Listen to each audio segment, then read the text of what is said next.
ಇವತ್ತು ನನ್ನ first entry 24,300 put side ತೊಗೊಂಡೆ. ಸೊ ಅಲ್ಲಿ ಒಂದು ರೆಸಿಸ್ಟೆನ್ಸ್ ಇದೆ ಅಂತ ಹೇಳಿ ಮೈನರು, ಬಟ್ ಅದು ಯಾವಾಗ ಮೂವ್ ಆಗ್ತಾ ಇರಲಿಲ್ಲ. ನಾನು SL ಟ್ರೇಲ್ ಮಾಡಿಬಿಟ್ಟೆ 2 ಪಾಯಿಂಟ್ಸ್ಗೆ.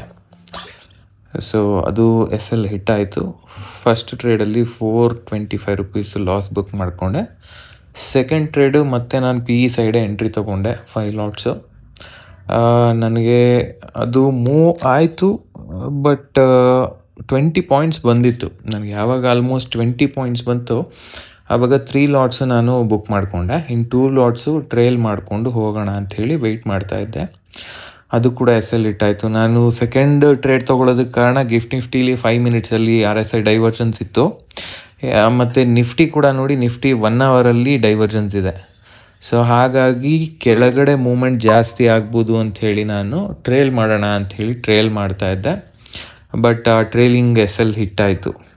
ಬಟ್ ಅದಾದಮೇಲೆ ಮೂಮೆಂಟ್ ಚೆನ್ನಾಗಿ ಕೊಡ್ತು.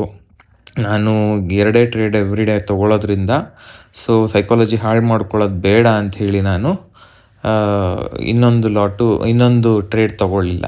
ಇನ್ನೊಂದು ಟ್ರೇಡ್ ತೊಗೊಂಡಿದ್ದರೆ ಒಳ್ಳೆ ಪ್ರಾಫಿಟ್ ಬುಕ್ ಮಾಡ್ಬೋದಾಗಿತ್ತು, ಬಟ್ ಬೇಡ, ಅದು ಸ್ವಲ್ಪ ಸೈಕಾಲಜಿ ಹಾಳು ಮಾಡುತ್ತೆ ಅಂಥೇಳಿ ನಾನು ತೊಗೊಳ್ಳಿಲ್ಲ. ನೋಡಿ, ಇದು ಟ್ರೇಲಿಂಗ್ SL ಹಿಟ್ ಆಗಿದ್ದೀಗ.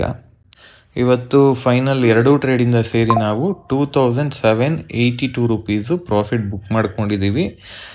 ನಾಳೆ ಸಿಗೋಣ. Take care. ಬಾಯ್.